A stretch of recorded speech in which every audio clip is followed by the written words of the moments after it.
Hello बंधुসকল tiles बा ग्रेनाइटर और एटा नतुन video तो शेषলৈকে চাব भिडिओ ভাল লাগিলে लाइक कमेंट शेयर কৰিব নাপাহৰিব চেনেলটো যদি নতুন হয় সাবস্ক্ৰাইব অবশ্যই কৰি ৰাখিব আৰু এটো ভিডিওটো ইয়ে যে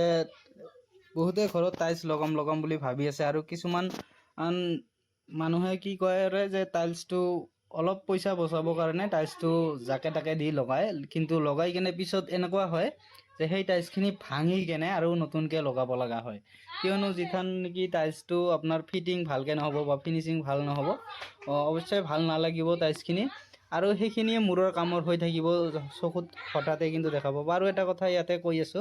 যে আপোনালোকে ঘৰখন বানাওতে কিন্তু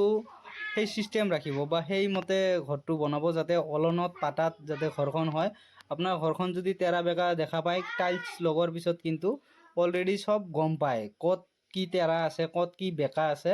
এই তেৰা বেকাখিনি গম পায় আৰু এটো কথা সবে মনত ৰাখিব যাতে ঘৰত যদি টাইলস লগাম বুলি ভাবি আছে ঘৰটো বনাওতে অলপ চাই চিতি বনাব যাতে পাতা বা খুঁটাত কিছুমান বস্তু ওয়াল গিলা কি কৰে বহুত তেৰা বেকা কৰি থৈ দিয়ে সেই কাৰণে ভাল নহয় আৰু ভিডিওটো ইমানতে সামৰি মাৰিছো ভিডিও ভাল লাগিলে লাইক কমেন্ট শেয়াৰ কৰিব নাপাহৰিব।